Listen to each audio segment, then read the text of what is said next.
Sauce ready.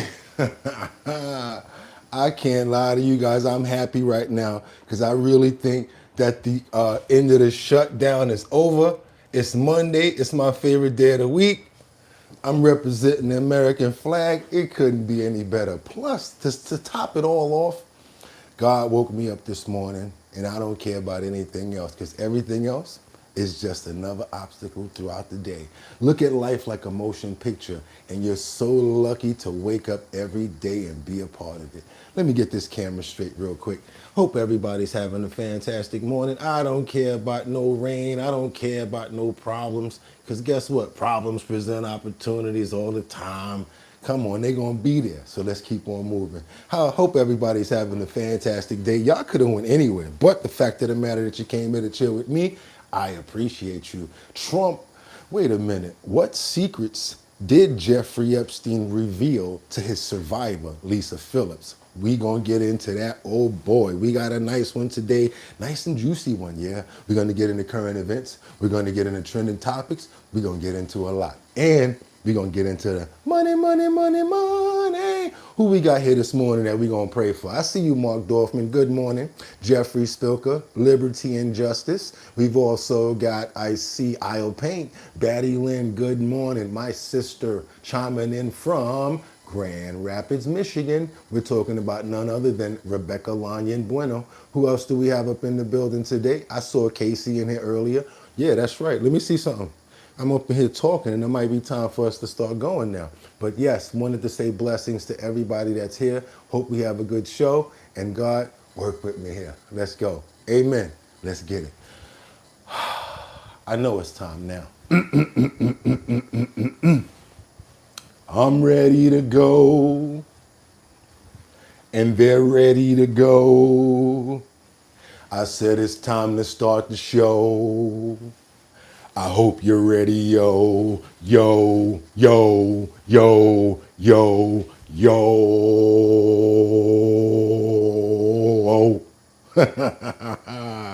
We're gonna wind it up,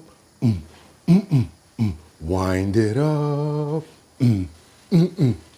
wind it up. I know we wind it. It's gotta be time because you started earlier than me. So come on, let's go. I'm ready to start the show. Let's go.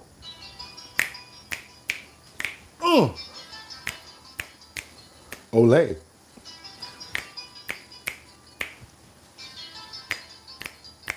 Don't play. Open up those pores. Oh yeah, they cold this morning, boy. Got some cold fingertips working out here. And yes, I picked a really hard one to do because I know how y'all get down. Y'all want to hear some real good music on a Monday morning. So you know what? I gotta be ready, Casey. I gotta be ready, Liberty. And I gotta make sure that I hit them with that doom, doom, doom, doom, doom, doom, doom, doom, doom, doom. Doom, doom, doom, doom, doom, doom, doom, doom. Thought I told you that we won't stop. Thought I told you that doom, doom, doom, doom, doom, doom. I thought I told you that we won't stop. I thought I told you that we won't. Jesus, the notorious just, please us with your lyrical thesis. We just chillin', milk 'em, top billin', soaking pure linen. Me and little C's, Malibu sea breeze, Dom Prees, palm trees, cats named Pablo, milked out Diablos, the williest, chickens be the silliest. The more I smoke, the smaller the Philly gets. Womb 112, where the players dwell and stash more cash than Burt Padell. Inhale and make you feel good like Tony Tone. Dick up in your middle like Moni. Yeah, she don't know me, but she's setting up to blow me. Yeah, Don Dada, but they betting up the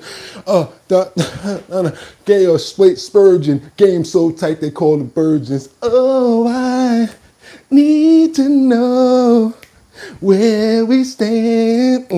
In this very special place called love. I know I do. What about you? I just can't, I did you in my, y'all know why I'm open, right? Because first of all, it's Monday, my favorite day of the week. So it's if pump that beat. Monday the 10th, y'all, that's right, y'all, 2025. 5 I'm your host, Bugatti NYC, and this here's our bottom line, where we be talking about this and that and that and this and this and that and that. But we be talking about this and that and that and this and this and that. Just got me lit. Boom, boom, boom. Doom, doom, doom. Doom, doom, doom, doom. Look here, he done been sentenced already. Homeboy done got his time. Everybody that been talking all the crap, they ain't saying nothing no more. Homeboy got about 27 more months, and everybody like this right now. And when he come home, I'm guaranteeing you, they gonna be like this. Hey, or how you doing, Diddy? Oh my God, can we get an interview? Straight on their face. So I ain't even trying to hear it. So here we go. Boom, boom, boom. Boom, boom, boom. Boom, boom, boom, boom, boom. I thought I told you that we won't stop. Yes, y'all know what it is. It's our bottom line. Welcome to the show.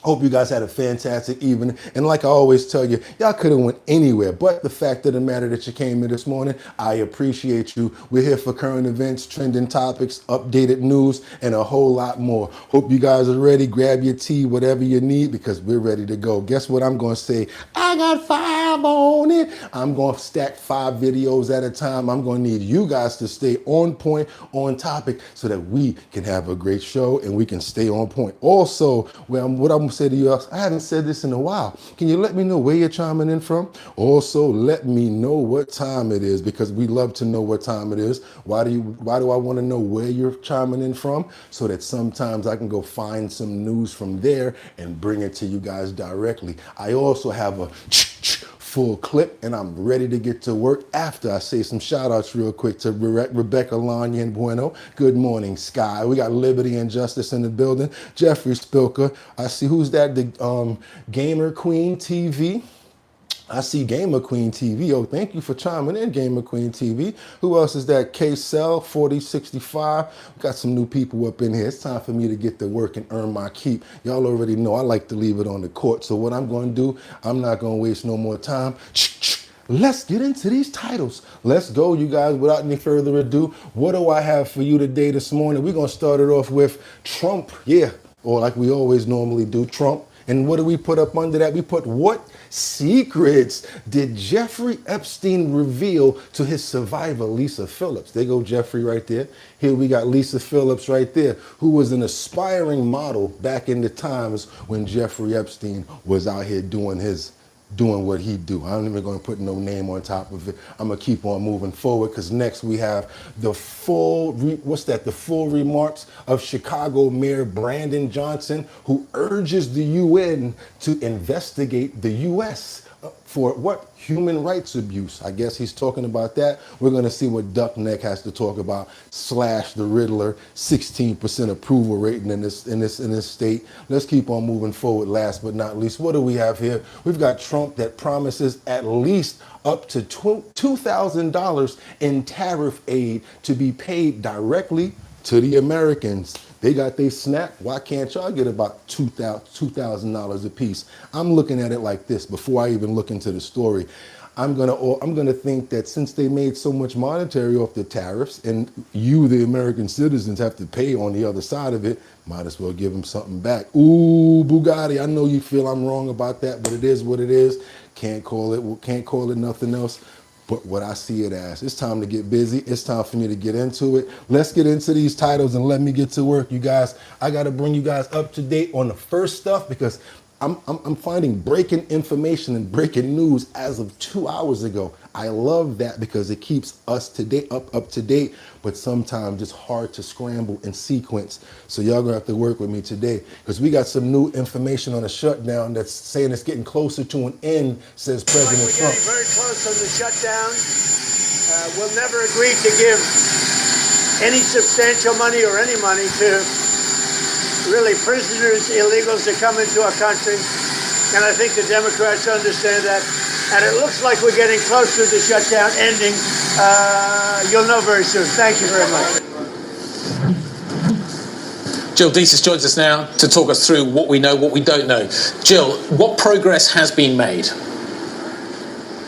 So at this point, Guy, what we've done is we've reached the success of a procedural sort of test vote in the Senate. So this kind of opens the door for the Senate to then reconvene in the morning, so Monday U.S. time, and actually put this to another vote. So this came through 60-40. What this would ultimately do is to fund some government agencies for the next year, but only a few, really Congress itself, plus the Department of Agriculture, the Department of Veterans Affairs, and then it would keep other government agencies funded through January 30th, in addition to providing some funding for furloughed workers, et cetera. So it does bring an end to the shutdown. In sort of response to this, the moderate Democrats that the Republicans were able to sway over to achieve this 60-40 vote, they say that they were promised basically another vote on some Obamacare tax provisions that was ultimately at the heart of the shutdown. So that could come sometime in December, if that's what was ultimately achieved here. So that's pretty much where we're at. But again, I think still a long way to go before this is actually, we'd consider the shutdown over. But it is a pretty significant step in ending what's been a 40-day shutdown. Well, what I want exactly, I just want to make sure that TSA workers are able to go back to work. We got the federal agents and the federal police and everybody able to get paid. I don't care about the administrators right now, just the real people. And what is it going to take for us to get back in sync from what this 40 days did to us? We got to keep moving forward. Those are just my questions. We've got Trump that says it looks like we're going back over to Washington, where Trump wants illers and murderers out of New York amongst the new mayor, Mamdani. Trump's latest news finally spoke out on Mamdani and telling us what he thinks about this guy right now. So yeah, we got a lot to get into. I'm going to keep it moving. So on Mamdani, you said that, you called him a communist. You said that if he won, you would take drastic action against New York City. What kind of actions are you looking at, and will the ICE deportations continue? Well, I think you have to look. If he is a communist, there's not going to be a lot of activity. So you wouldn't need bridges and tunnels and all the different things that were being planned for New York, I think. And look, I hope New York does well. That's all I can say. I love New York. I grew up in New York. I did well in New York. Always did well. And I hope New York does well. That's all. And the ICE raids, will they continue? ICE raids? Well, you want to get criminals out. If they're criminals, we want to get them out. Ideally, we wouldn't have to do them because he'll send the criminals out himself. But that seems to be unlikely. No, we have to get criminals out. Millions of people were let into our country from prisons and from mental institutions and drug dealers, a lot of drug dealers and murderers, 11,888 murderers. 50% of them committed more than one murder. And we want to get them out. So whether they're in New York or anywhere else, we want to get them out. We've created a great place in Washington. All of you see the difference between what it was now and what it was a year ago under Biden. It was a death trap, and now it's people walk down the street, they have dinner, the restaurants are booming. Washington, D.C. is great. I will tell you, Memphis is doing really well too. You hear those reports. Yeah, we got a report about Memphis yesterday, but News 18, y'all really need to work out your audio. I got everything on full pull over here, and we shouldn't have to do that. Let's get on over, because we got some information when he tells reporters that the Democrats are going to have to be the ones to open up the government. Let's keep going, you guys. That's what I hate when that happens. I hate when that happens, because it's terrible audio. As much as I can give you, I'm going to give it to you. Well, I'm going to swear in a lot of great people right now. I'm a little bit late. I just want to say, was that the greatest flyover ever? Nobody's ever done a flyover like that. So these are the best pilots in the world. They say whoever flies Air Force One's the best pilots. And we just saw that. That was great. So we're going to have a good game. Things are going along very well. Country's doing well. The Democrats have to open it up. Thank you very much, everybody. I told you, everything that I get, I'm going to give it to you. This is all breaking as much as I can get. Now let's keep on moving forward, you guys. Let's go. What I got for you here? What we got? At least $2,000 in tariff dividends should be payments directly to the Americans. Yeah, Forbes, thank you for making me have to read. I remember this one, but it's all good because it's important information. So let's get into it. Let me get that audio right. Okay, Trump promises at least $2,000 tariff dividend payments directly to Americans. President Donald Trump, in a Sunday morning post to Truth Social, promised to send at least $2,000 directly to Americans using tariff revenue promised to reward taxpayers and... Okay, in the post on Truth Social, Trump lambasted opponents of tariff policy as fools just days after both conservative and liberal justices on the Supreme Court scrutinized his... I hate you for this.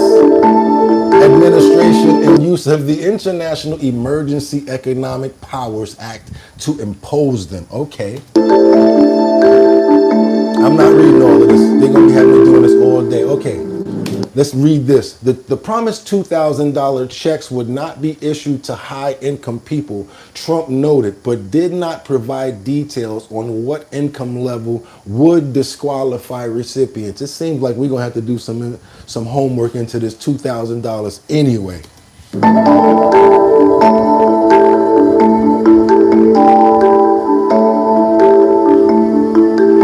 Trump's post also gave few details about when or how the rebate checks would be sent. Okay, we're going to keep on looking forward to this $2,000, just like you think you said you was going to give us $5,000 before. So you're kind of $7,000 behind right now, my friend. Excuse me for having a big head and being able to remember a lot of stuff.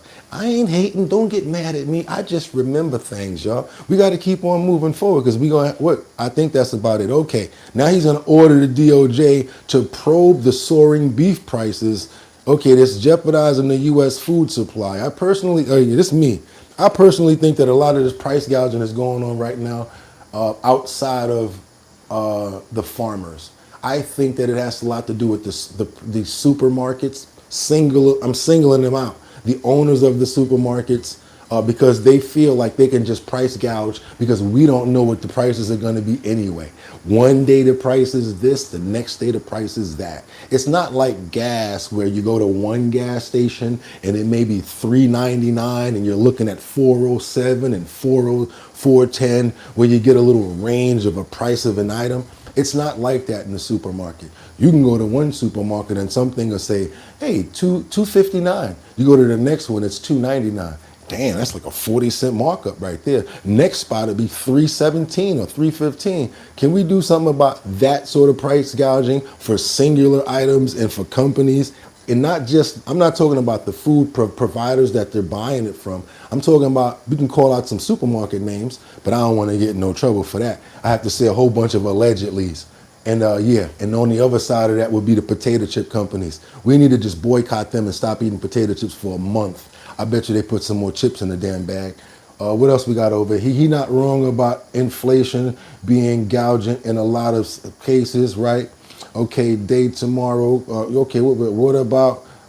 Okay, Walmart. Don't be scared. You jive turkey angels. Hey Bugatti, what's up? Come on, let's stay on topic, y'all. Let's get something going here. Let's stay on topic. Let's talk about real stuff that we got going on. Somebody literally said, you jive turkey. Let's keep on moving forward, man. What we got over here? Okay, let's go about these beef prices here. Let's go. President Trump ordering a DOJ investigation into foreign meat packers, accusing them of inflating U.S. beef prices. He says on Truth Social, quote, we will always protect our American ranchers, and they are being blamed for what's being done by majority foreign-owned meat packers who artificially inflate prices and jeopardize the security of our nation's food supply. Joining me with his reaction is a fifth-generation rancher, Steve Lucy. Steve, thank you for joining us this morning. How big is your ranch? It's big enough. I mean, I don't like to tell a lot of personal information, but I raise a lot of cattle. Not as many cattle as some of the big giant ranches out west, right. But for Illinois, we raise quite a few cattle. So would you say you're a mid-size? Yeah, I would say I'm a mid-size cattle farmer right now. And there's a lot of us out through the country scattered out still, but we've lost many of us. And that's that's part of the reason why we're seeing, a supply problem in the beef side. Yeah, and consumers are seeing a real rise in beef prices. And the president is suggesting in this Truth Social post that it's because of these 4 companies that are the meat packers, and that they are setting the prices and increasing costs for the ranchers and for the consumers. Can you explain how these 4 meat packers are impacting your business? Well, for instance, they set the price when I have me or a feedlot or another independent feedlot wants to go sell a fat beef. We have to take the price that is getting bid from, say, JBS. So essentially, there's no competition amongst the market. They're completely consolidated, owning like 85% of the beef industry, and we don't have a choice other than to take what the market price is. If we keep that beef and keep growing it, first of all, it becomes too fat, and it's not good for the animal, and it's not good for the consumer. So they know that when we have beef ready to sell, we have to move those beef, and so they take advantage of that. Yes. Yeah, they can set the price on a whim. They can decide if they want to, cut less meat that day or for a week, and then therefore they can manipulate that market pretty easily. Now, if you were to buy a beef from me directly off my farm and I take it to a local processor, I would sell, I tell this story a lot. I sold a beef this summer and I took market price for the beef. The customer pays the processor at a USDA inspected facility, and we could get into that as well, but they pay the processor, and by the end of the day, they got the whole beef back. I think the total cost was like $6.25 a pound for the beef. So that's steak, roast, ground beef, and everything. When you're I don't give a damn about none of that because I don't eat no animal. Look at that little cute calf right there. Y'all can do what y'all want to do about the beef. Get mad at me, but yeah, y'all can go ahead and eat it.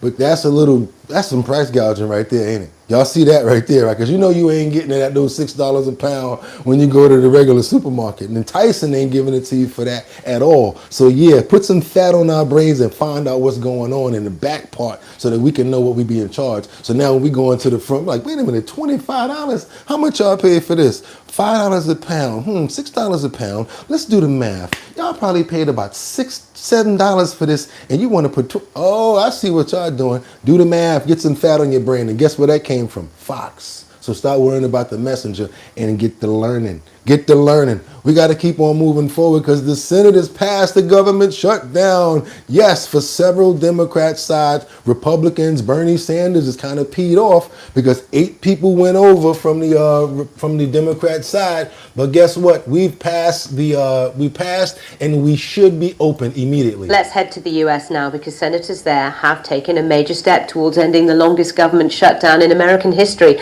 after backing a compromise deal put forward by Republicans. The breakthrough came after a number of Democratic senators agreed to support a stopgap measure to extend government funding until the end of January and to back a larger package to fully fund several key agencies. After clearing the Senate, the legislation will now need to pass the House of Representatives and then be signed by President Trump, a process that could take days. Before the final vote, veteran Senator Bernie Sanders made this impassioned speech.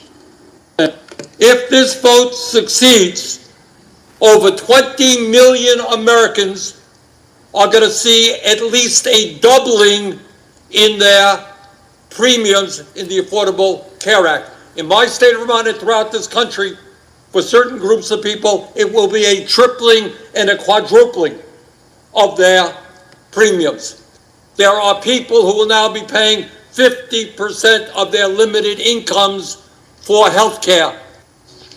Well, let's bring in our North America correspondent, Anthony Zerka, who's in Washington, D.C., covering Are they lying? Tell me, is that a lie? I mean, yeah, what's going on then with that? every single twist and turn, Anthony. So what is the very latest? This is over the line, isn't it?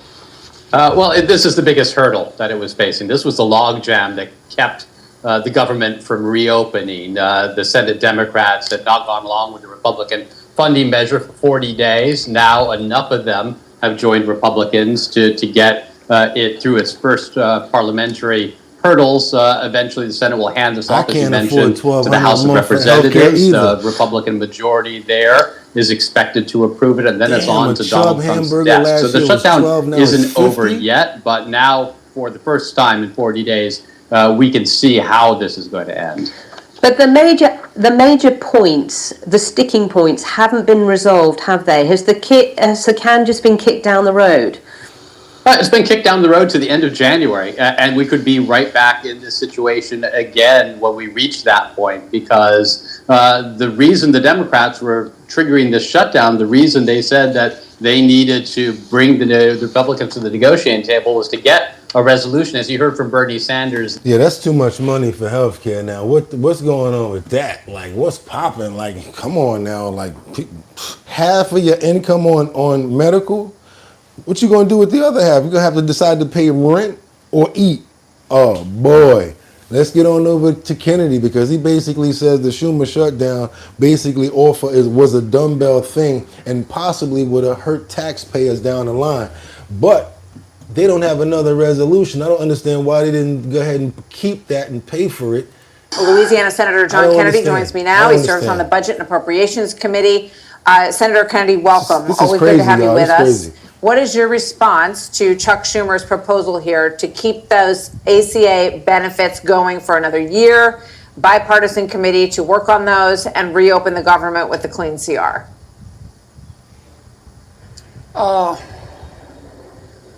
God, please give me patience, because if you give me strength, I'm going to need bail money. What Senator Schumer is suggesting is that we do the dumbest thing possible that won't work. Stupid should hurt more. Senator Schumer says we should just extend the status quo for a year. What does that mean? That means that we would have to take $35 billion of taxpayer money and give it directly to the health insurance companies without any commitment of lowering premiums. How is that going to reduce health care costs? How's that going to reduce premiums? So my question is, what's the solution? Anybody in here got some comments? Because that's what I'm really playing this for, because it's going back and forth, back and forth, back and forth. What's the solution, y'all? Talk to me. The healthcare companies are going to take $35 billion from the taxpayers and put it into their pockets. Look at Tannehill said, no solution, wake up. I don't know what Senator Schumer is thinking. Earth to Chuck. Earth to Chuck. Am I going to vote for this? The short answer is no. The long answer is hell no. I think we're just going to have to get used to the fact that we've been in a shutdown. We're going to be in a shutdown for a while. So what happened was they had to go back, and then after that was the one point. I want you guys to understand the specifics that they're talking about, what was holding everything up, because guess what? We still got to deal with it. November, December, January. That's not even a full 2 months. Oh man, let's go. We got to keep on going forward now, because we got the deal that's been reached to reopen the government, but there's a push at the brinks that they can't. We've been pushed to the brink that we can't even hold on anymore. This is what I'm talking about right here. Like, what's going to happen as far as like the damage that's already been done? How about that? Talk to me about that. The US government will reopen after it was revealed by Fox News that there are now enough Senate Democrats willing to back a deal to reopen the government. Hey, good evening. We're looking at this test vote sometime after 8 o'clock Eastern time here in the Senate. The Senate is out on a recess right now, but they will come back after 8. And we were kind of thinking that this test vote would come between 8 and 10 o'clock Eastern time. Now, it is a test vote, as we say, but it's more than just that. That will tell us, if they are successful, if the government shutdown is going to end and the government is going to reopen. This is going to be about the math. It's whether or not all Republicans, and let's see if they can get all Republicans here, combined with a group of Democrats, can get to 60 votes and break a filibuster. If they get to that 60 vote threshold, that vote, that test vote, is almost more important than final passage, which could come later in the evening tonight, maybe in the overnight, maybe Monday or Tuesday. All right, so I guess Monday, we still got a couple of days to figure this thing out. What's going on with this BBC? You heard? Did you guys hear about the boss at the BBC resigned in shame after some damning stories and Dr. Trump footage breaked out? Check this out, you guys. Let's get over to the BBC. We done with that. Let's go. Oh, no. You're going to make me read again. Okay, the BBC Director General Tim Davie and the CEO News Deborah Turnus resigned over a misleading edit of its U.S. President Donald Trump on Sunday. Okay, let's go. It should be faster. The resignation comes after the BBC was exposed for airing a doctored speech by Donald Trump leading to the Capitol Hill riots on 2021. A week before 2024 presidential election, a BBC paranormal program broadcast the edited version of Trump's speech that misled, I don't know what. Walk down to the Capitol, and I'll be there with you, and we fight. We fight like hell. We're going to walk down to the Capitol, and we're going to cheer on our brave senators and congressmen and women. Oh, they cut that crazy. A blind man could have saw that cut right there. Let's go. Davie has been the leader of the British Broadcasting Corporation since 2021 and has worked at the company for 20 years. Davie out of there, boy. Davie, you done messed up now, buddy. They got you on film doing it? Oh my God, seriously? You done did that? The BBC director generally issued a statement following his resignation. Oh, that's why you dipped. I see, that's why you left. I have been reflecting on the very intense personal and professional demands of managing this role over many years in these, febrile times, combined with the fact that I want to give a successor name to help shape the charter plans they will be delivering. Man, that's a bowl of gumbo right there. Come on now. You ain't even saying nothing. How about apologize or admit what you did?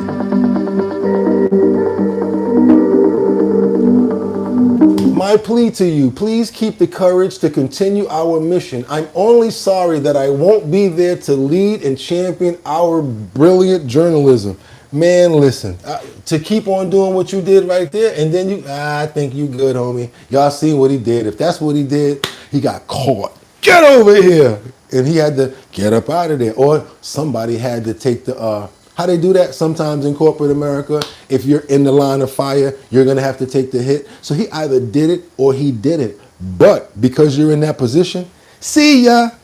Hope you had a good time. Bye now. Hope you had a good morning to ya. Hope we never see you again. Let's keep on going, y'all. Let's keep on going. Double tap that screen to get those likes up. I know what you're here for. You're looking for Epstein. You want to know about Andrew. I know. You know I got to give you this stuff first, because if not, you wouldn't be here. Double tap the screen. Let's get those likes up to keep on moving forward. Mayor Brandon Johnson says the UN should investigate the U.S. for human rights abuse. This is the man that every time I see him, I just wish I was Ryu or Ken. Either the, oh, you can, or cha-cha-cha-cha-cha-cha-cha. Oh, man, it's just something about him. It's just something about Mayor Brandon Johnson that I don't know. You ever had that kid in the schoolyard that just always tries to get over and do some slick stuff, and you just like, ooh, if I could just catch you at one time, boy. And he is the epitome of that. So let's get into it. Let's go to Chicago, because we have to be fair in delivering the news. We've got some full remarks from the Chicago Mayor Brandon Johnson, who urges the UN to investigate the U.S. human rights abuses. Let's see what he's talking about.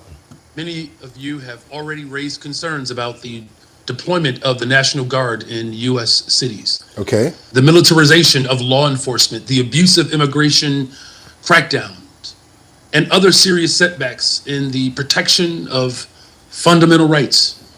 And on behalf of the city of Chicago, I want to acknowledge your statements and expressions of concern. Your vigilance matters because it signals to our communities that the world is watching and that international standards of dignity and justice apply to all nations, including my own. We are here because the federal government under the Trump administration has failed to meet even the most basic expectations of transparency and accountability before this council. And by refusing to submit its Universal Periodic Review Report and declining to appear for its review, this administration seeks to evade scrutiny. Was there any clarity when people was coming over in convoys looking into our reporters' cameras like this? We coming to take your stuff. We're coming to take your stuff. And I know we're gonna fill it up because y'all can't handle us. We're coming to take your money. We're coming to take your crib. We're gonna get licenses and do the shit that y'all never did. Like messing up your roads and fucking up your states, causing all types of crimes, and it's not gonna be great. Come on, y'all know that they've been doing a lot of bad stuff. Not all of them, but the criminals, the ones that they're really catching, the ones that's messing with the children. I'm not talking about Abuela. I'm not talking about the lady that's out there with the hot tamales and all that. I'm not talking about her. I'm talking about the people that they're actually getting out of here, that we need to get out of here.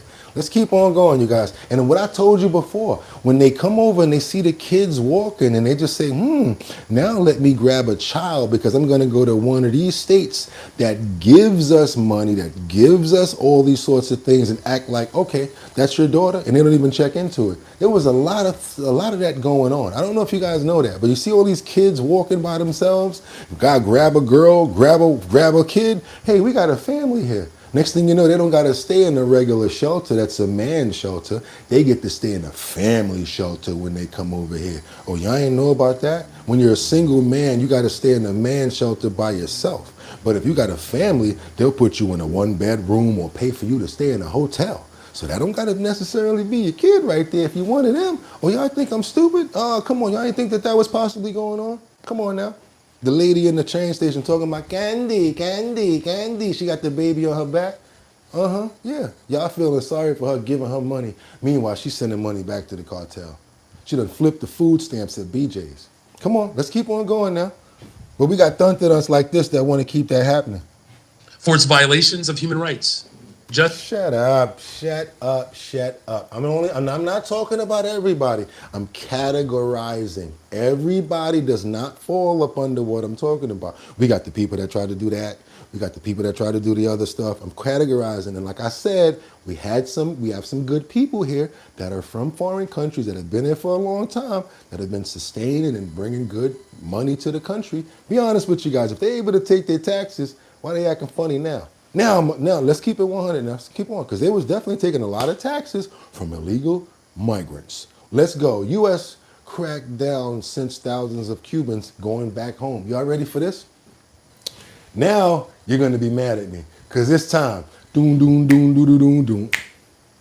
Doom, doom, doom, doom. Doom, doom, doom, doom, doom, doom. Yes, and they going back where? To Cuba. That's right, you guys. Ice, baby. And they sending them back on a crackdown. I know you guys ain't going like this, but hey, maybe, I don't know. Let's see. Under U.S.-Cuba migration accords long in place, undocumented Cuban migrants have regularly been returned to the island by sea or plane. Sorry. But the numbers are vastly expanding. Deportation flights from the U.S. now arrive in Havana monthly. More than 100,000 Cubans have had their U.S. legal status under a humanitarian parole program revoked, while tens of thousands more could see their approved supervised status terminated. That's what happened to Heidi Sanchez, one of 82 Cubans deported from the U.S. on a flight in April.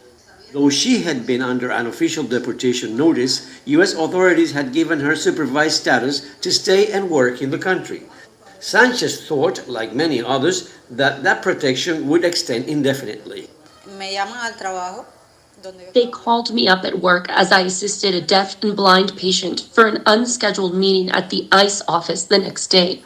Once there with my lawyer and my infant in arms, they told me to have my husband pick up my daughter, and I remained detained for deportation.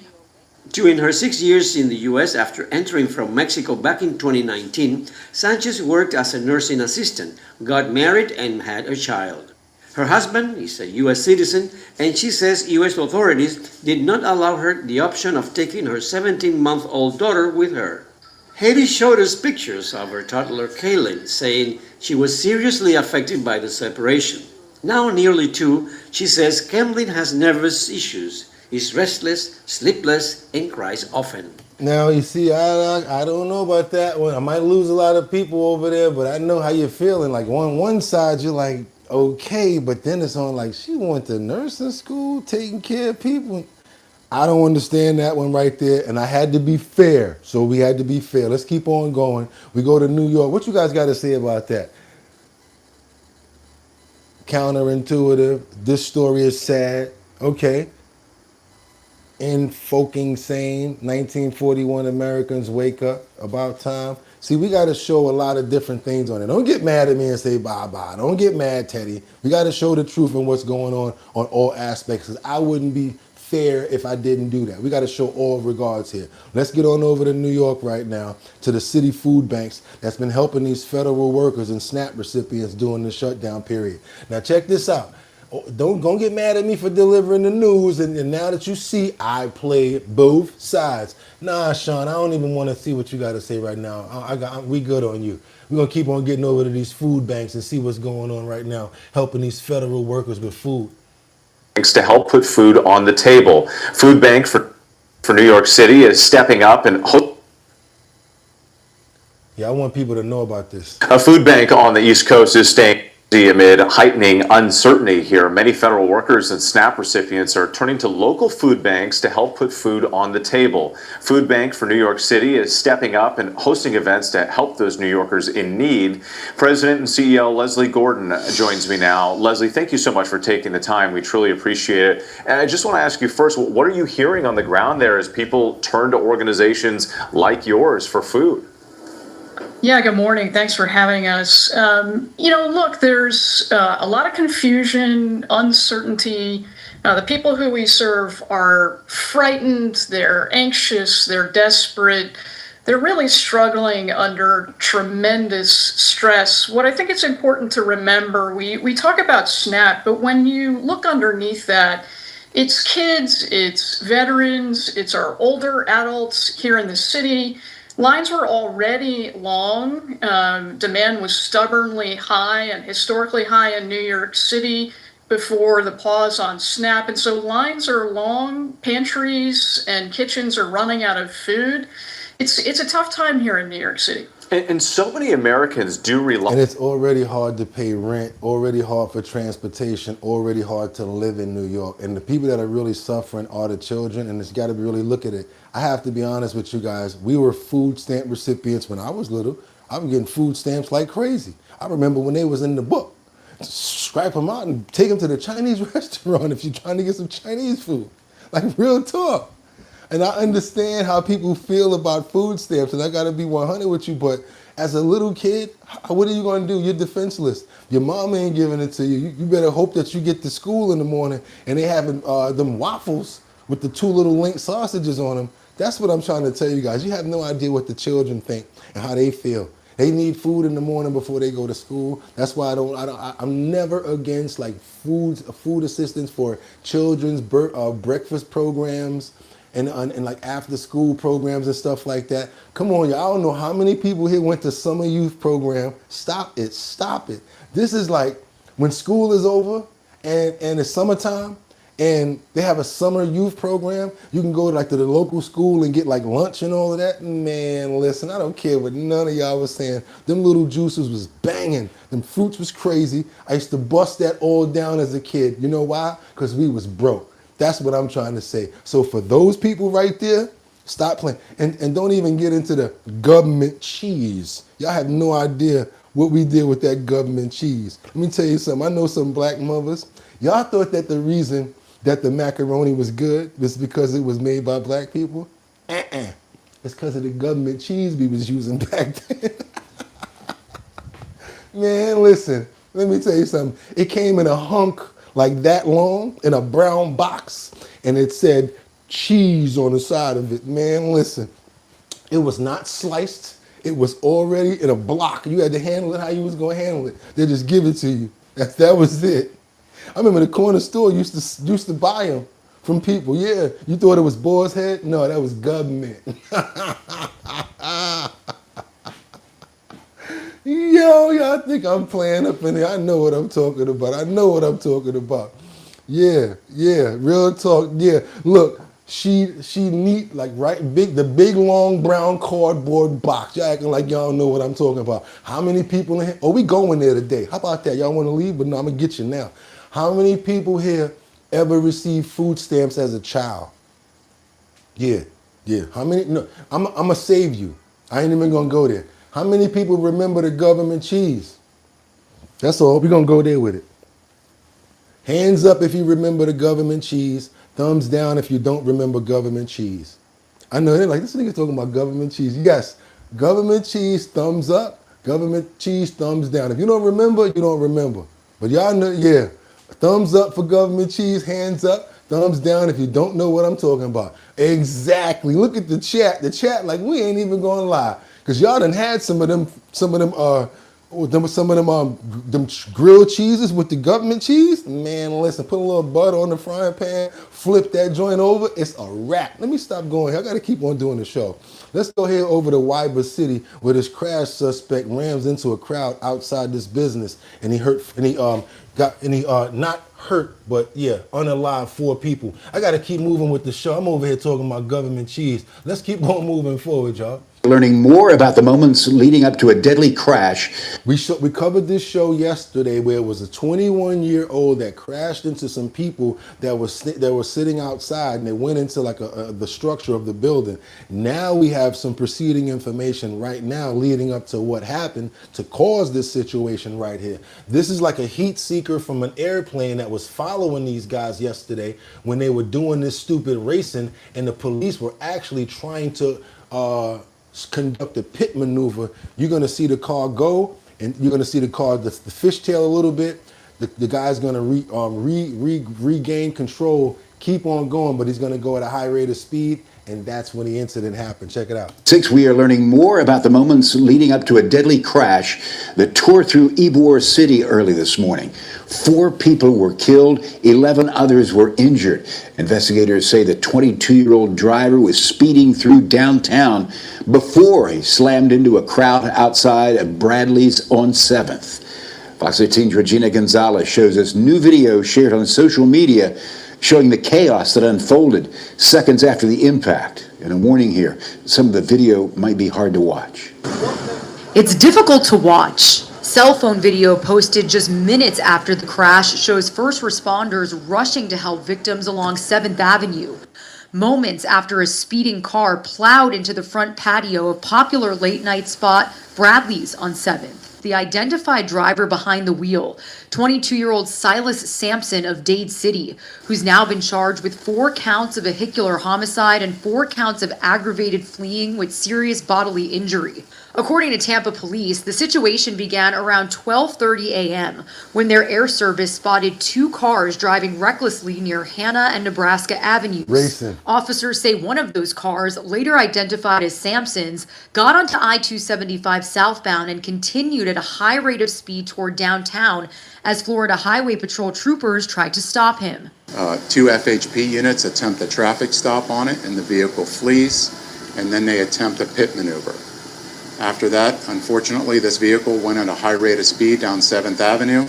Moments. You could already get it together. He nervous. He just made it at the pit maneuver. Instead of him pulling over, which is sensible, he wants to put it down and go even faster. Later, investigators say Sampson lost control near North 15th Street, striking more than a dozen people gathered outside the bar, leaving witnesses like Howard Hopkins shocked. Turned around, and here comes the car. Jumps the curb, hits the corner of the building, then comes into Bradley's patio. Tables went everywhere, chairs went everywhere, some bodies went everywhere. It was pretty bad. Hopkins says officers nearby ran straight towards the wreckage. You know, they smashed out the window, they got him out, they subdued him, they cuffed him up and took him away.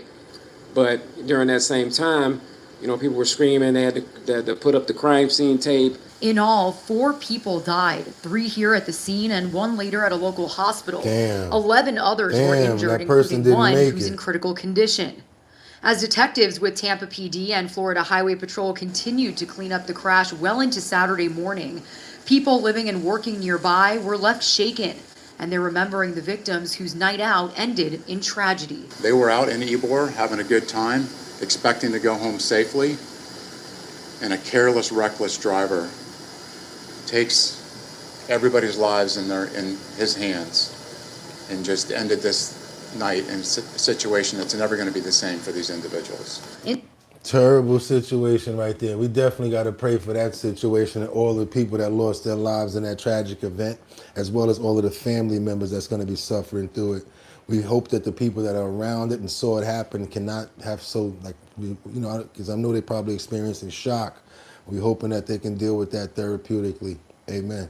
Try to get through it, you guys. We got to keep on moving. Let's go to New York. I want to wake up in a city that never sleeps. Come on, y'all. We got to go over to where these cops in Long Island just bust and arrest 6 people involving into Fetty Wap. Y'all know what I'm talking about when I say that Fetty Wap. I can't say the word, but I call it Fetty Wap on Long Island. Let's go. And there was a lot of that Fetty Wap too. Let's go, y'all. Let's get it. Let's go.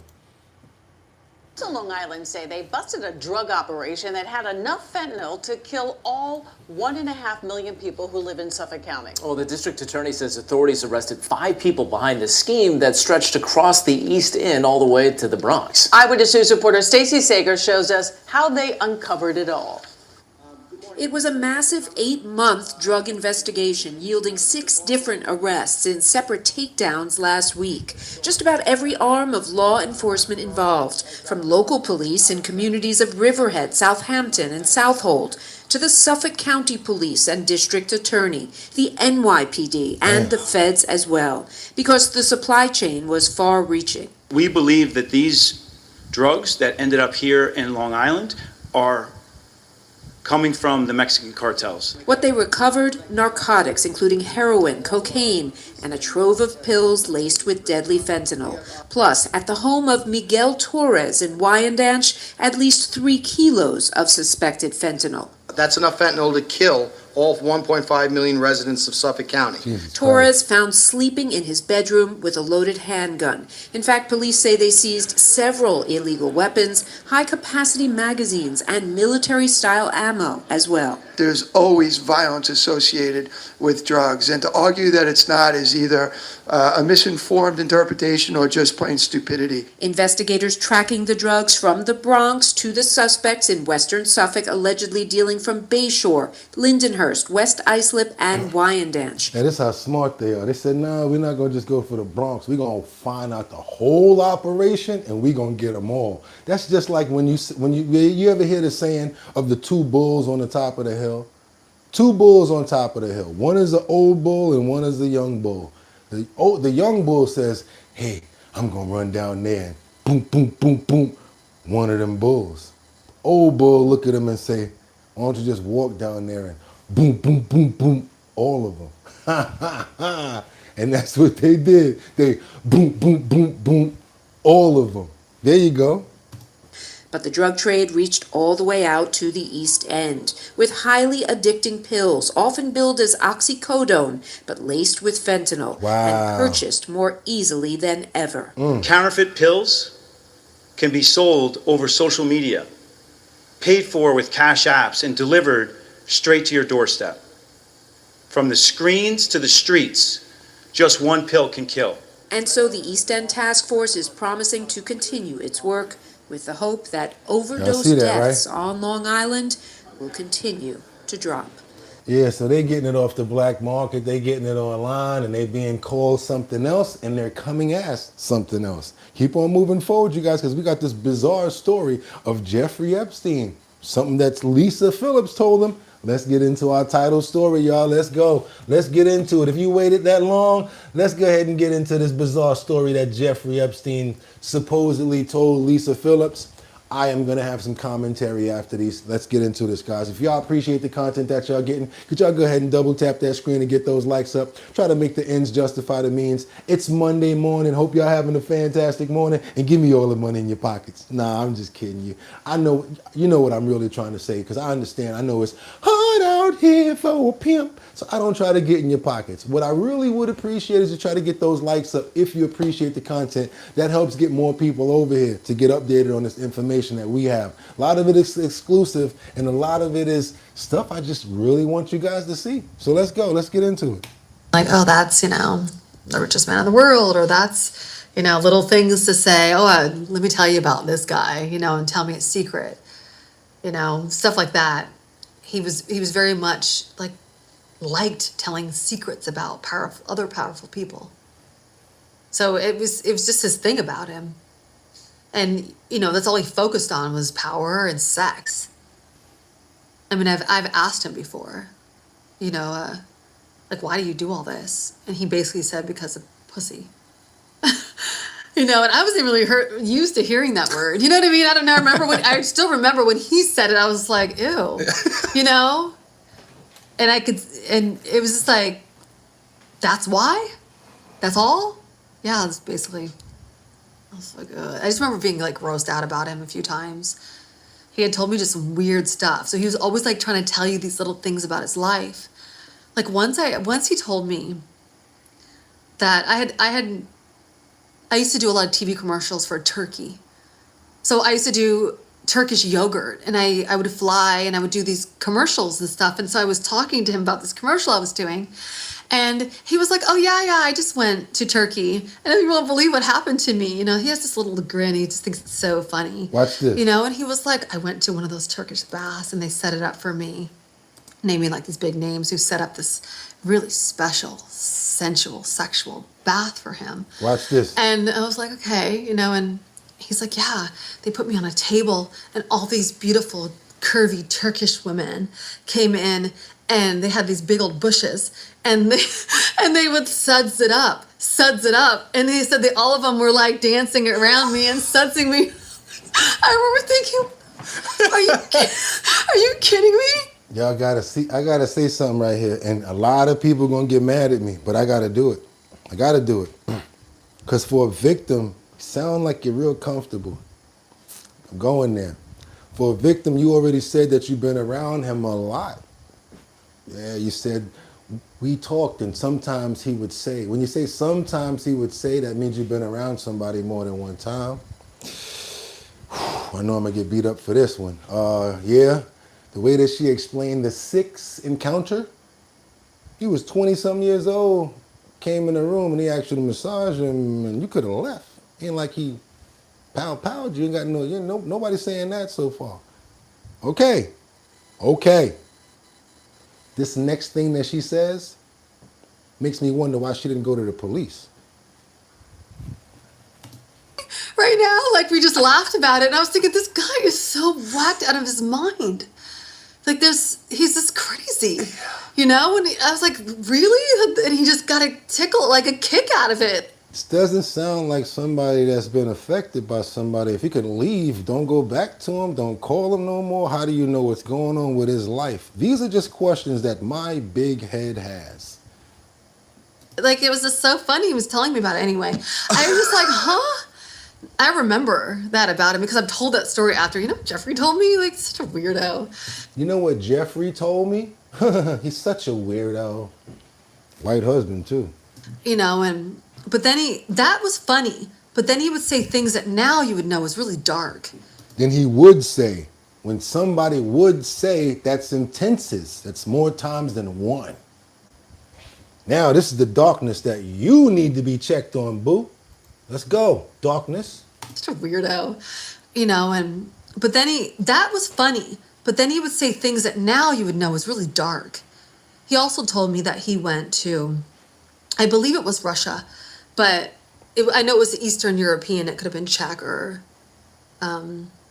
Bratislava. I don't know. I just remember somewhere in there where he went there meeting with somebody really important. And he said he was in a car. They took him to this big truck, and the truck opened up and there were all these Eastern European women that were naked inside. And he said, oh yeah, it was really sexy because you can see, you know how when you breathe out, the air comes out? He said you could see it from their pussies. And I remember being like, what? He thought it was funny. And I was like, why would there be naked girls in a truck? Naked girls in a truck? Naked young girls in a truck? Like in one of those, like, I don't know what they call them. What are those big trucks called? Like a box truck or something? Yeah, exactly. That's sad. Like And cold enough where you could see the heat? Jesus. Yeah, so if you guys want to see this full interview, the bizarre story, come on now, let's give it up for him. Jeffrey Epstein told me, Lisa Phillips, about 7 more minutes left if you guys want to see that. But I think I got enough of what I needed to understand about Lisa Phillips. And Lisa, don't try to sue your boy because I got too much over here. Don't play with me, bitch. I know the deal. Let's keep on going. We got to get on over to the Royals attend the Remembrance Day. Yes, the Royals. We got to get on over to talk about them. They attended the Remembrance Day event amid Andrew scandal. If you guys appreciate the content, the way that we break it down, and the way that we put it together, I would appreciate if you can double tap that screen. Let's get those likes up. Become a member. Hit that notification bell down there if you guys appreciate what y'all seeing, and give me all the money in your pockets. No, but I would appreciate, yes, thank you so much. Thank you guys so much. I appreciate you. This morning, the Royals preparing for one of the most important events of the year, Remembrance Day. Tonight, the King, Queen, and members of the royal family are expected at the famed Royal Albert Hall for a solemn music festival.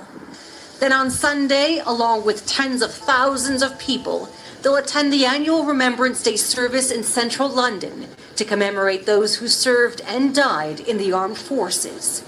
And yet again this year, one family member will be a no-show.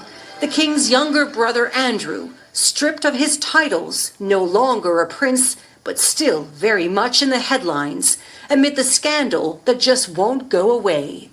Andrew Mountbatten Windsor, as he's now known, has been asked to appear before Congress over his links to Jeffrey Epstein. In a letter sent to the former prince, Democrats on the House Oversight Committee have asked him to submit to questioning as they investigate allegations of abuse by Mountbatten Windsor and seek information on Epstein's operations, network, and associates based on... See, they got more than Ghislaine. When those ladies started going into Congress and talking last week, a lot of them were talking about other people, other names. Younger girls supposedly had something to do with Mr. Andrew here. On the men's long-standing and well-documented friendship.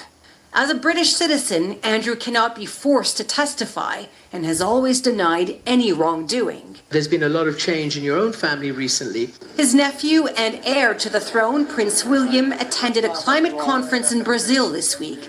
Asked to comment, ever the diplomat, he dodged the question. These people in here are the true action heroes of our time, and change will come by backing them, not by what I do. And so I want to surround myself with people who want to make change and do good in the world. Meantime, Danielle, back here in the States, Prince Harry had to issue an apology to Canada. What was that all about?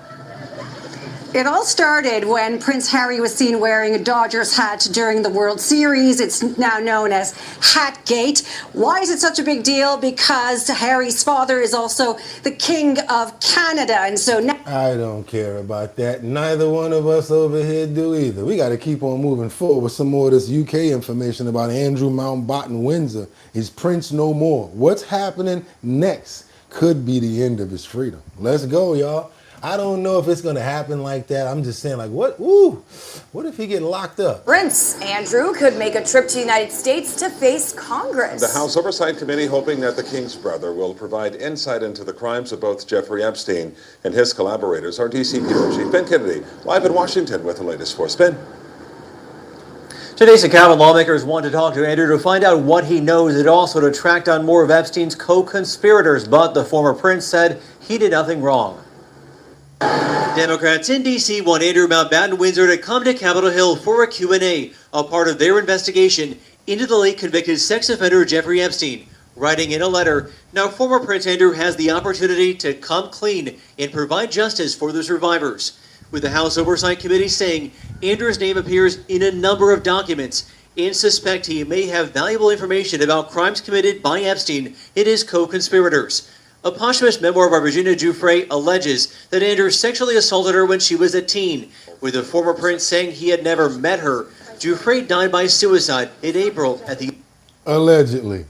age of 41. Andrew was stripped of his honors, royal and military titles on Thursday and evicted from Windsor Estates, marking one of the most severe rebukes of a senior royal in modern British history. I think this is a big sense of vindication for her from not just the general public, but from the king himself to say, I stand by survivors. I think it was incredibly hopeful for survivors, and it's a glimmer of hope that we haven't seen in a really long time, if ever.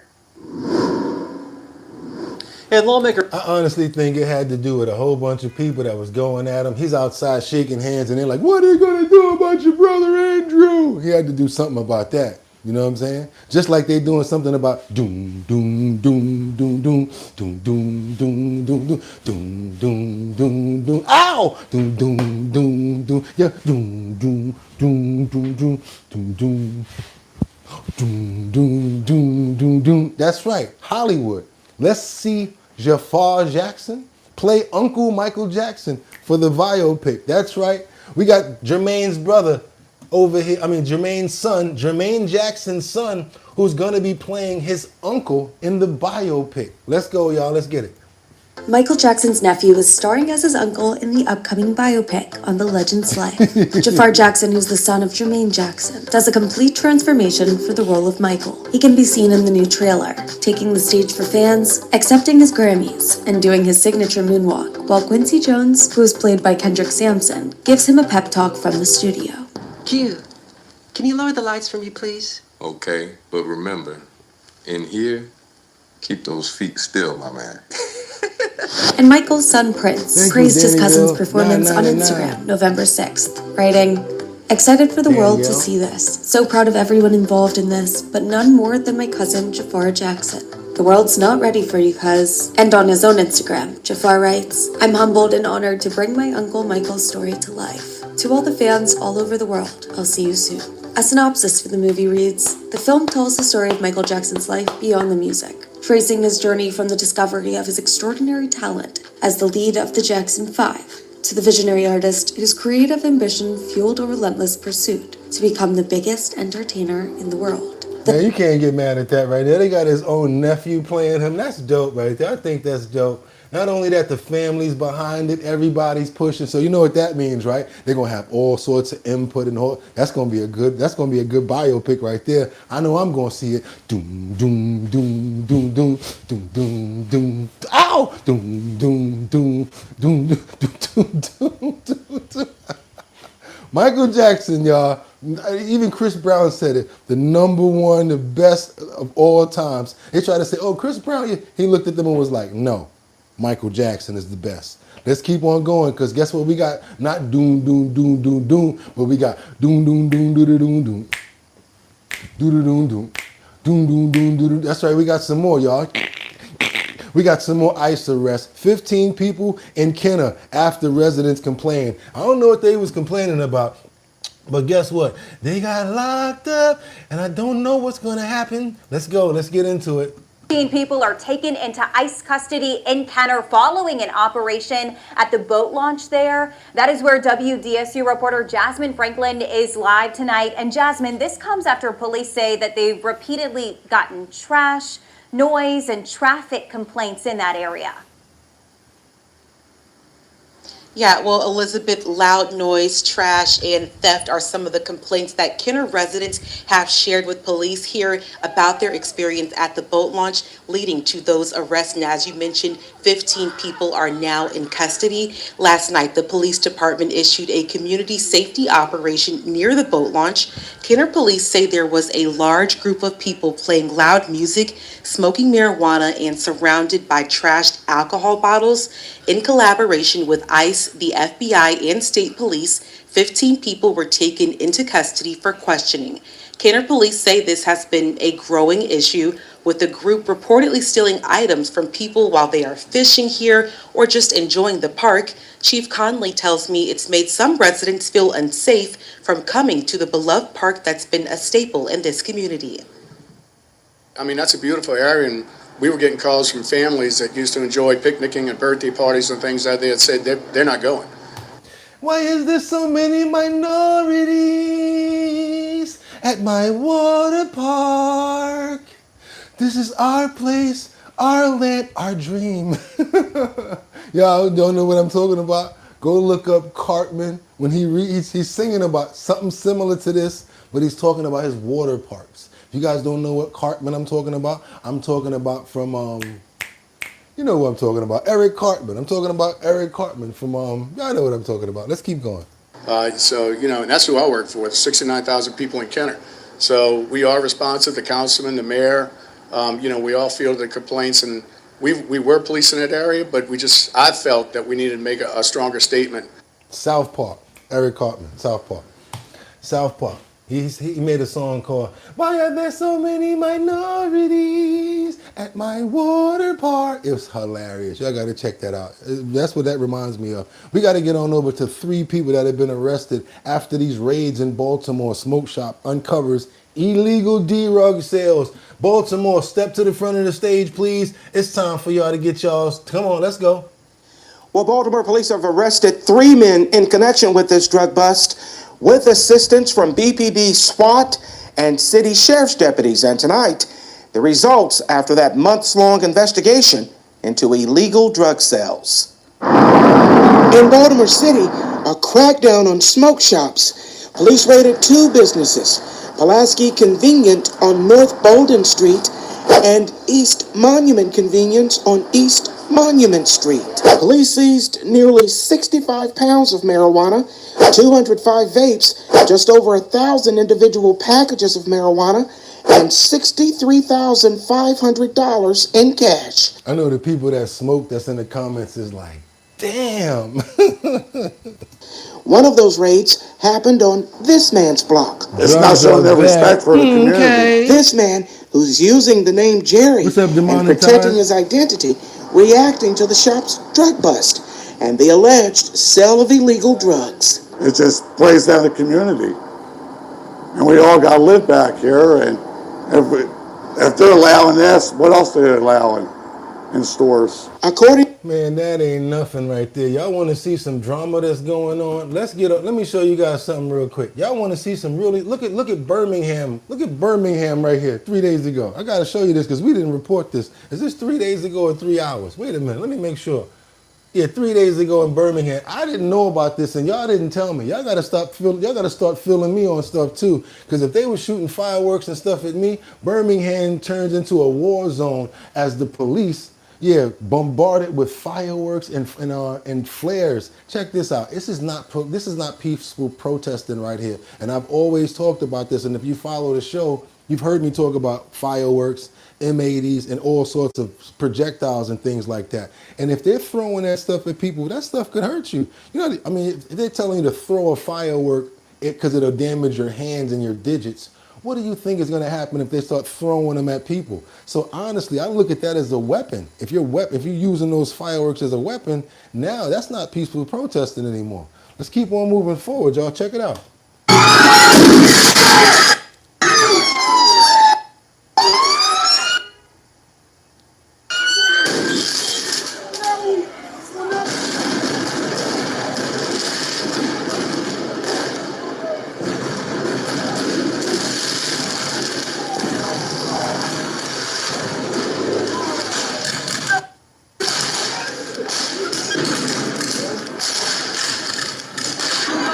Now, I can't keep showing that because I ain't trying to get in no trouble, but that's what was going on over in Birmingham. You know what I'm saying?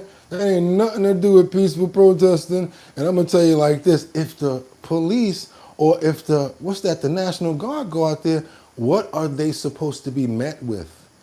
People like this. I'm asking the question, what should they be met with? Let me know. But that's not peaceful. It's the 4th of July. All right, good morning. Almighty. Exactly.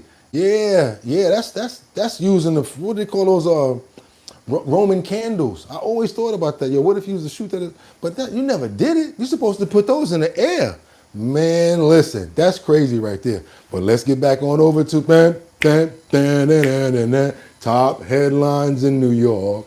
Yeah, we got this man that was still nabbed multiple times by a violent robbery in New York. And this I don't know.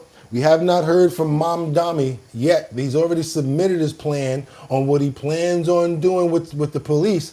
But I just hope things like this do not continue to happen, because it's been going on for too long. Check this out. Tonight, a family shattered and community in mourning after 4 people were found dead inside of a Bronx apartment. News 12's Heather Fordham is in Castle Hill with the latest on the investigation. Amanda, police were called for a wellness check here at the Castle Hill houses when they made a jarring discovery. 4 people were found dead inside a 5th-floor apartment in what they're now investigating as a possible murder-suicide.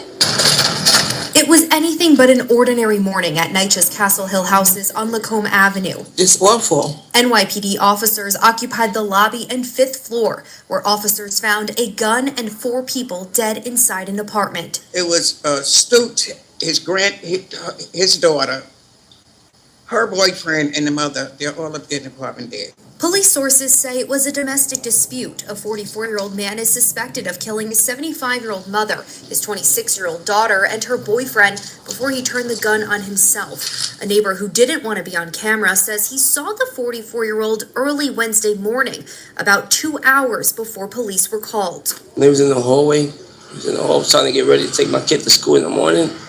Walking by, and he said, he was talking to me, take care of your family, I love you guys, you know what I'm saying? I said, yo, I love you too, to take care of yourself.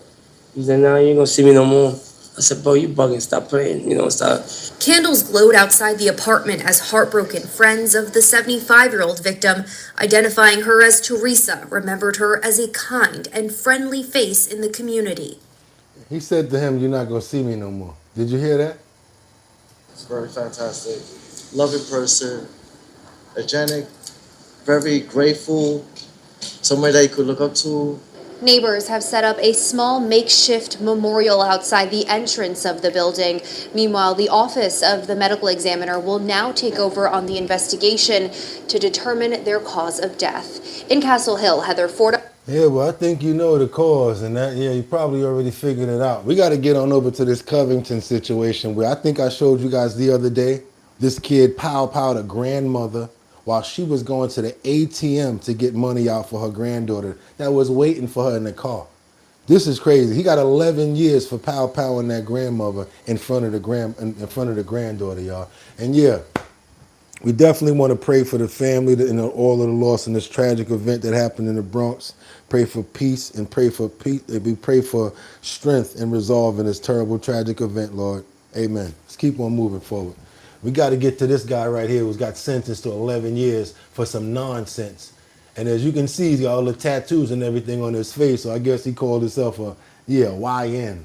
Now, the man who shot a woman in front of her granddaughter at a Covington ATM has now learned his fate. Do me a favor so we can get more stories like this out. What we have to do is try to hit that like button to get more people over here. All you got to do is double tap the screen. That'll get more people over here. Also, if you appreciate the content, go ahead and subscribe to the channel. Become a member. Hit that notification bell down there so that you know when we're on. Thank you guys. Let's go. Today, a judge sentenced him to 11 years in prison. Good evening, and thanks for joining us. I'm Molly Shen. And I'm Preston Phillips. Tonight, we're hearing from the woman still recovering from her injuries and her reaction to her shooter's sentencing. Couple Jackie Kent live outside the courthouse in Kent tonight with the story. Jackie? Yeah, and it was a very emotional day. The victim, Tina Rothert, says she has found strength through her granddaughter to help her through her physical pain and also to face her attacker in court today. Because it literally broke her femur. It went through her leg. He hit her more than one time. He had the nerve to pow his grandmother more than one time. Now, Colby Delamar pleaded guilty to the assault and the robbery last month, and today he apologized before the judge handed down his sentence. I'm a prisoner in my own community, no longer comfortable out in public. In front of a Kent judge and the man who shot her, Tina Rothert recalled her attack at an ATM in front of her 10-year-old granddaughter Haley, who she had adopted as her daughter. She was and still is the reason I have not given up. She urged the judge to sentence Colby Delamar to the maximum of just over 12 years in prison to close this chapter of her life. Offenders are not being held accountable and given even little, if any, adequate consequences. The surveillance footage from April 2024 played in court, showing Delamar and another man approaching the 65-year-old grandmother. Like, for what? Like, this is like the Grand Theft Auto in real life. They come out the house, they keep the hoodie on, and they keep playing the game in simulation in real life. Look at this. Mother with a gun as she tried depositing a check. When she refused to pay up and called for help, that's when she says he shot her 3 times and she fell to the ground in front of Haley, who saw it all from the car. She should not be carrying the level of anxiety that this has caused her. After many speeches from Rothert's family, her Seahawkers Booster Club friends, and Delamar's dad 11 and brother. is way too I soft, strongly Casey. believe that chemical activity played a part in this. Chemical dependency, fentanyl, drugs, what it's doing to our young people today. Not just my son. Keep your head up, stay accountable, be smart, make better choices. Okay? Delamar broke down in tears and apologized. Deep down, I know amount of time will fix what I've done. Tina, I want to ask you if you would please accept my apology as a young person for the traumatizing things I did to you. Judge Sandra Widland said she considered Delamar's age of 20 years when handing down a sentence of 11 years behind bars. It is my hope for you and for the community that you spend every day really being the person that they see in you. And I asked Rothert after court if this sentencing brings closure for her. She told me she was surprised by Delamar's apology, but would have liked to see him get the maximum sentence. Meanwhile, Delamar's attorneys tell me they are still deciding whether they plan to appeal. Nah, bro, leave that alone. You know what you done did. They're gonna have all that information when you coming back on appeal for what? Stay your ass in jail and do your time. Don't do the crime if you can't do the time. Yeah, keep your eye on them cell bars, because that's where you're going to be for the next 11 years. You're lucky you ain't getting more. Let's keep on moving forward, because if they would have gave them to the community, it would have been different. Chicago, manhunt underway for Chicago Border Patrol power. I showed you guys this yesterday where somebody drove by and they pow next to Chicago Border Patrol. Check this out. They're looking for this dude or female, whoever. Patrol agents are on high alert after a shooter opened fire on officers on the streets of Chicago. It's the Department getting of Homeland crazy. Security saying a suspect shot at agents from a car window on Saturday afternoon. How scary is that? Before this person sped away from the scene. That shooter is still at large. And it's only the latest in a string of attacks targeting border and immigration authorities. According to the DHS, death threats against ICE officers are up 8,000%. Joining us for more on how authorities are being impacted is Sheriff Mark Daniels of Cochise County, Arizona. Thank you very much for joining us. I always appreciate it when you join us from the field. You're literally like boots on the ground, doing your job, and taking the time to talk to News Nation. So we appreciate that. So let's talk about this issue at hand. I mean, this is some really scary stuff that's going on in Chicago. Your thoughts on the Border Patrol shooting? Well, thanks for having me again, Laura. And let me just say this. Since last time I spoke to you, and as every day goes by, it only gets worse. Somebody, especially those in law enforcement that are not playing politics, they're out there doing the job they were hired to do, are under assault. They're under attack. As your stats show, we see it. I mean, now we're shooting at the law enforcement. You got to ask the question, where is the community I knew leaders? that What was I going to don't happen. I hear told you. is the mayor. I don't hear the governor of that state, or even back, members of Congress stepping up and saying, I know they can't balance a budget right now, but where are they when it comes to supporting those that are protecting this country? We're not hearing that, Laura. And until we do, this is going to be worse and worse. That's why I said I was like, I don't think that the National Guard should go there. But then again, I don't know. Maybe they do need the National Guard. What y'all think? Y'all think Chicago need the National Guard after this craziness? Because I don't know. Let's get on over to Yuba County real quick. Yuba County. Okay, let's go. A man, has somebody threw a frozen ice balloon through this man's window. Thank you so much, Danielle, for the $9.99 super chat. Everybody show Danielle some love for the $9.99. We thank her so much. Keep on going over here because this is a situation that was random, but it could have been very tragic for this man that was driving this vehicle. This is terrible right here. Check this out. I want to open this screen up so you guys can see what this man's windshield looks like. Yeah, I just don't know how you're not thinking you're going to probably kill someone doing that. An investigation is underway in Yuba County after a man was hurt when someone threw a frozen water balloon through his windshield, sending shattered glass into his face and his eyes. Thank you for joining us tonight at 11. I'm Cecil Hannibal. This happened Thursday night on Highway 20 near Hallwood Boulevard. KCRA3's Peyton Headley spoke with that man today. So, Peyton, does he have any idea who did this? He doesn't, but he says he wants to know who did it and why. And that's something the California Highway Patrol is working to find out. Crazy. But they say they have limited information to share and no witnesses. This is what Alex Plant's windshield looks like after he says someone threw a frozen water balloon at it while he was driving. It came through the window and hit me in the face, forced a lot of this glass into my face and my eyes. Plant says he was heading home from work around 9:30 Thursday night. He was on Highway 20 near Hallwood Boulevard, driving about 45 miles an hour, when he says a car going the opposite direction threw something out the window. I barely saw it for a quarter of a second before it just came straight through. He was able to pull off the highway, where he had to ask Siri to call 911, still confused about what had hit him. My eyes were already starting to close up, so I couldn't even look at the phone if I wanted to. But the piece of white balloon stuck in the shattered glass, painting a clear picture of what happened as first responders arrived. Plant was then taken to the hospital where medical staff spent hours removing shards of glass from his face and his eyes. I wasn't even sure I'd be able to see my family, to be honest with you. It was really stressful. Still, he says his vision isn't what it used to be. Well, how did this right? Yeah, I know it's a small story, a short story. You probably never saw it nowhere else, but that's what we do over here. We give you guys those small stories that nobody else likes to show. And we want to pray for him as well as the family that he gets 100% recovery, and hopefully the person that did this is brought to justice.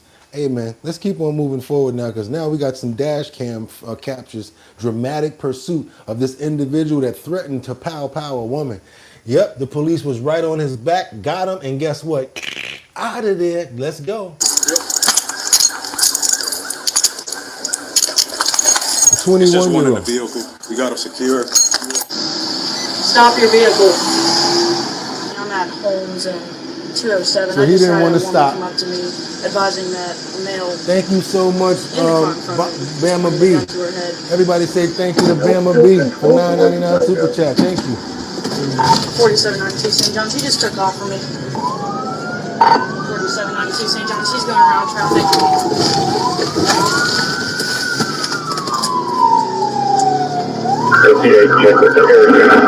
Driving in the westbound, eastbound lanes. He don't care where he driving. He driving in all lanes. Right on King. So they all on him now. Right on King. They all on him now. So he threatened to pow a woman. Right to the street. We're stopping.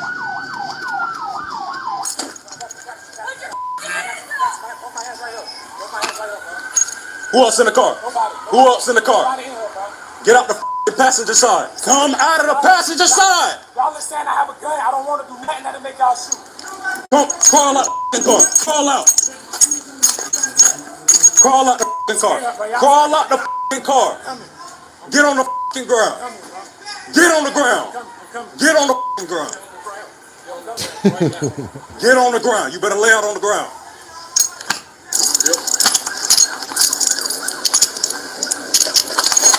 It's just one in the vehicle. We got him secured. Look what they got. Look what they got. Woo! Y'all saw that, right? Yeah. Woo! Hot tamale, hey, hot tamale for you. Dun, dun, dun, dun, dun, dun, dun. He is going to jail. Watch your freaking head. You're lucky you're not dead. Looking around like this like a thunder. fool. What the hell was he thinking? Pointing one of them things at somebody. Oh my God. Let's get on. I told you we be having some heat over here. Told you guys. I told you, but y'all don't be listening to me. Where we gonna go now? I don't want to go to Brazil. No, we ain't going to Brazil. Oh, matter of fact, yeah, let's go to Brazil. Because we like it when they find the children. The federal police operation in Jundai targets online child exploitation. The internet under surveillance. Operating investigates child exploitation. Whoa, we love this right here. This is the stuff we like. We like when people like this get caught and locked up and go to jail and people find out what they did. Yeah, we really like stuff like this. The federal police carried out a search and seizure warrant in Jundiai this Thursday, Yeah. the 6th, as part of the 5th phase of Operation Protective Hand. Yeah. The operation, coordinated by the federal police station in Campinas, investigates crimes of child sexual exploitation on the Get 'em. internet, Get 'em. including the production and sharing of illegal material. During the operation, agents seized electronic equipment that will be analyzed to identify possible individuals involved. The federal police reinforced its warning to parents and guardians about the importance of monitoring children's and adolescents' internet use, Yeah. as well as providing guidance on the risks of the virtual environment. For more news, follow us here on social. So that's Brazil, y'all. I don't care. They ain't got to show me no clips. I'm just happy that it's going on over there. I got something that I do want you guys to see now. Now, this is something I really want you guys to see.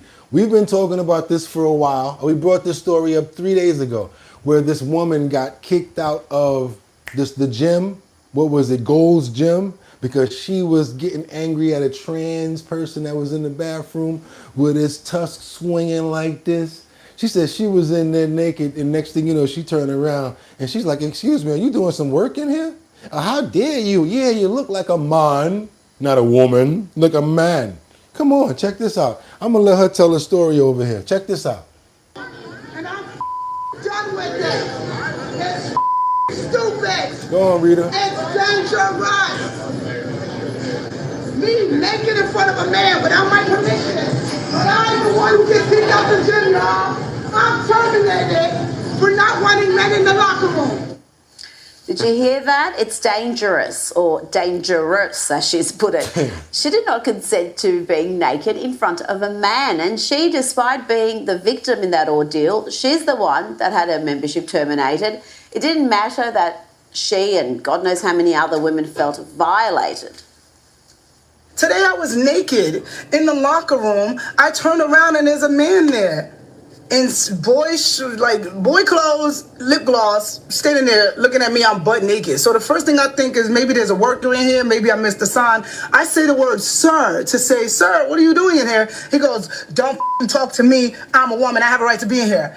Immediately, I'm pissed because I'm butt naked. I feel violated. I'm a lesbian. I've been a lesbian my whole life. I treat people how I want to be treated regardless of whatever their sexual orientation is or whatever they decide. So I'm not transphobic and I'm not homophobic. I'm not straightphobic. I'm not racist. None of these things. I just believe in treating people how I want to be treated. Why do you guys think it's okay for men to be in the women's restroom? There you have it. It doesn't matter that Tish felt violated, felt in danger. It doesn't even matter that she's a woman, black, lesbian. Nothing trumps trans in the victimhood stakes in the eyes of the left. And what about the man who she confronted? Well, here he is on TMZ. And note how careful these idiot hosts are to avoid misgendering this character. That Tish says she confronted in the locker room. Her name is Alexis Black, and she's joining us now. Alexis, welcome to TMZ Live. It says female on my ID and hormones, and I mean, I'm registered as a female with the gym. There you go. He's registered as a female, as anyone can be if they tick the bloody box. The truth and reality don't matter. Doesn't matter if he's waving his doodle around the women's change rooms. He ticked the box. He's a woman. Turns out this dude has been convicted of assaulting his former wife. And after he assaulted her, he took her first name as his own. You can't make this stuff up. Yes, Grant Freeman, the guy you just saw, now calls himself Alexis Black. Alexis is the woman he bashed. Only 3 years ago, the convicted drug dealer pleaded guilty to savagely beating his wife, Alexis, causing a compound fractured jaw, among other serious injuries. She needed extensive medical care, including surgery after the assault. And then the man who savagely beat her stole her name, and we're expected to feel safe with him in the women's change rooms. If you dare complain, you're the problem. You're the one who will be shamed and punished by having your membership terminated. That's the modern left for you, and this craziness only stops when women say enough. All right, y'all. I gotta side with Rita today. That's why I brought you the clip, because I wanted y'all to see it. Now, I don't know. I do not know. Let's go on. Let's go. Y'all ready? Now we got to get to a brawl at the mall. I don't know what started it. I just knew that there was a lot of furniture moving. You ever hear about that? When somebody fighting, when an old timer come in and say, there's going to be a lot of furniture moving. This is the definition of what they mean when they say it's going to be a lot of furniture moving right here. This brawl at the mall that happened. Check this out, you guys. Only on WPBF 25 News, video shows a fight at the Treasure Coast Mall, landing one man behind bars. It happened last week inside the Get Lost smoke shop. You can see the two people crashing into a display inside that store. Treasure Coast Bureau reporter Rachel Perry has since learned this all started over a food delivery. We'll show you that video in just a second. Now, according to the arrest report, the victim is a food delivery driver and told officials the suspect got aggressive all because he claimed his food was in disarray. The video on your screen is from the Martin. I don't like my fries on top of my burger. I want them on the side. Damn it, I told you to put them on the side. I left the notes in the memo. Some stupidness probably. Oh, Lord. County Sheriff's Office showing what officials say is a fight between a food delivery driver and an employee at Get Lost Smoke Shop. The man in the green, identified as Andrew Kruger, is the employee at the shop. The arrest report shows Kruger ordered food, and when the delivery driver got there, he stopped answering. The driver went inside and told deputies Kruger seemed upset over the food, claiming it was in disarray. That's when the victim says Kruger began yelling at him and flipping him off. The two began arguing before things got physical. Ain't that what delivery is about? The food gonna be a little disarray in the bag. Not only that, I gotta prove a point real quick. I don't know if you guys noticed, but he got on them flip-flop slides, them damn slides, right? Notice how as soon as homeboy grabbed him, he had no help because his foundation of balance is gone. He got them stupid flip-flop slides on. I bet you they tell you from now on, when you're delivering, you need to be wearing some Timberlands or some combat boots. What are you doing with slides on trying to deliver? You're too comfortable at work. Talking about you never do shit at work, definitely. And if you're looking like that, walking around with some slides on, yeah, you probably had the food all in disarray, probably wasn't really watching where it was at, probably put it in the back driving crazy. It could have been that. But this customer over here definitely could have took it a different way, sent the food back. No reason to go ahead and move furniture in the spot now. The victim can be seen on the phone as Kruger appears to be trying to take it from him. Oh. The fight only escalates from there. Quickly, two men who had been in the mall when they heard the commotion come rushing in, one holding the victim back as the other takes Kruger to the ground. When it was all said and done, deputies say Kruger claimed he acted in self-defense, but officials say the video shows otherwise. Finding the 24-year-old is who started the fight. Kruger is now charged with battery. Because he came out and he was, you know what I'm saying, pointing at the dude in his face. We saw that, man. And yeah, so now you might get fired too, depending on what happened, because the boss might get mad that you done got all his displays and everything messed up. You better flip that counter back over and fix that stuff that's in there before the boss get back and be mad at you. Having fights in my place with people. Yeah, man, don't be doing that. We got to keep on moving forward now because we got to get on over to this body cam footage that shows this. Oh, matter of fact, hold on a minute. Nah, we ain't doing that one. Nope. We're going to get a good one for y'all. I got to get y'all something good. Oh, yeah. Okay. Now, I'm tired of people getting hurt. No people getting hurt. No more people getting hurt. Let's go to some fun. I'm going to do this on a freestyle. I'm freestyling now because you acting up. I'm a freestylist myself. I don't like what y'all giving me over there, and I got something good that I was saving. So I want y'all to see it right now before it's all over. Check this out. I got something good for y'all. I've been saving it, and here we go. Let me see. Ba ba ba ba ba ba ba ba ba. There we go. Nope, that's not the one. Let's go to this one first. Here we go. Something that I would do. It's not even written down. I found it as a freestyle. This is a guy who jumps into ice water to save a deer with a bucket stuck on her head. Check this out. Would you do this? Would you jump into a river to save a deer with a bucket stuck on her head? If the bucket had filled with water, it would have held her head down and she would have drowned. I saw the deer in the water actually swimming in circles. I took my boots off, took my vest off, and went into the water. It was ice cold. I just knew that we had a life or death situation here and I had to act fast. Now she was going further and further out, and I didn't feel confident to swim out there and grab her and bring her back. The boat, right? I saw a boat at the other end of the bay. Right here! Honey, come get me, I'll get him! The guy hurt? It's a paint can stuck on his head. All right.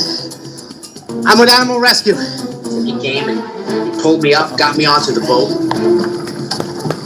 I got the call that it was jammed on. When I came, he was already in the water. I'm trying to go nice and slow. Yeah, he gotta have If I get it off, because he he'll can't be able to drown go back like that. to He the shore on definitely his can drown own. like that. Unless I just grab him and put him on the boat. Wow, let's see if he swims right when we get the can off. Come here, girl. Come on. I'm gonna help you. A little closer. A little bit closer. I'm laying on the front of the boat and I'm trying to grab the pail. A little bit more. A little So he's laying on the front of the boat and trying to grab the pail. more. Almost. Once I grab this handle. I know. I got it. I just, nope. She went under the boat. Oh no. Yes. It's off. All right, baby. It's off. Now you can see. Now how you gonna Can get you out go by the and get water? me that bucket? Now he want to get the bucket so nobody else get nobody else get hurt. That's nice. We got it, buddy. I felt it pull my fingers and it slid right off. That's amazing. All right, girl. Let's get you back. Come on, honey. Come on. She's spinning in circles. Should I try to get her on the boat? Yeah, we gotta chase her, bud. Let's try. Yeah, she's just going in circles. Yeah. Grab her. You hold, don't let go. Perfect. Just hold her easy. He grabbed her. I laid on the front of the boat and I grabbed her to the front of the boat and held her. You hold, don't let go. Perfect. Just hold her easy. She's gonna run right away. And she actually was very calm. I was able to feel her heartbeat in my hand. All right, honey. Almost there. She should be able to stand now. Go ahead. Yeah. Beautiful. It was great seeing her run off. So this was the bucket that was on her head. If people just recycled their garbage better, these animals wouldn't get themselves in so much trouble. They deserve to be able to enjoy Mother Nature as much as we do. Yeah, that's what I'm talking about right there. Great story, great. Yeah, you know I can't go yet because this one is just so cute. I know y'all gonna want to see it. You already see it there a little bit. I'm gonna just give it to you. Here goes some lions acting like teenagers. Let's go. Here you go. The car is driving next to them while they're fighting over this tire. Teenage lions. Check it out.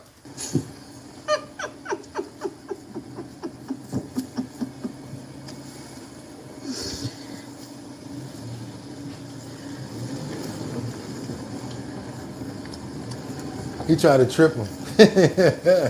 He tried to trip his brother to get the tire from him.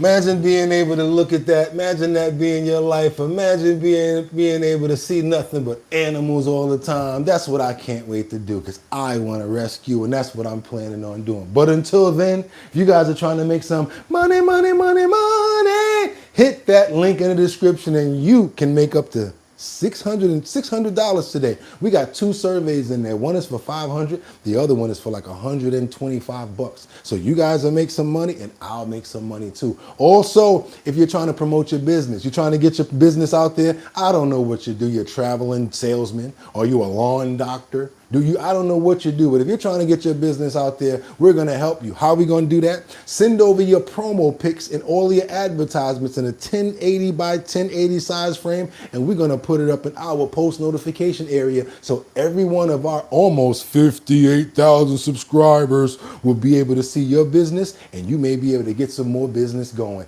And that's right, y'all, it's coming. Doom, doom, doom, doom, doom, doom, doom, doom, doom, doom, doom. Saturday, that's right, November the 15th. Y'all know what's about to happen, right? At the Pergamon Mall, a shopping mall in Staten Island. We're talking about Time to Wine, and we're talking about the Big Drip Hard Punch Talent and Tasting Show. That's right, Staten Island. We coming out there to see y'all, and we want to see if y'all got some talent, because if you do, Big Drip Hard Punch Medusa USA has $250 for you. That's right. If you come out to Staten Island, Time to Wine, Wine and Spirits, from 1 to 4 p.m. this coming Saturday. Myself, Bugatti NYC, and DJ Donna from Black Ink Crew. That's right, former Black Ink Crew influencer, DJ Donna, who's now a DJ. She's going to be rocking with your boy Bugatti NYC at Time to Wine Spirits in Staten Island. We already put the promo up, so if y'all want to come through, definitely do that. If you want to see more promo, all you got to do is go over to the website, www.drinkbigdrip.com.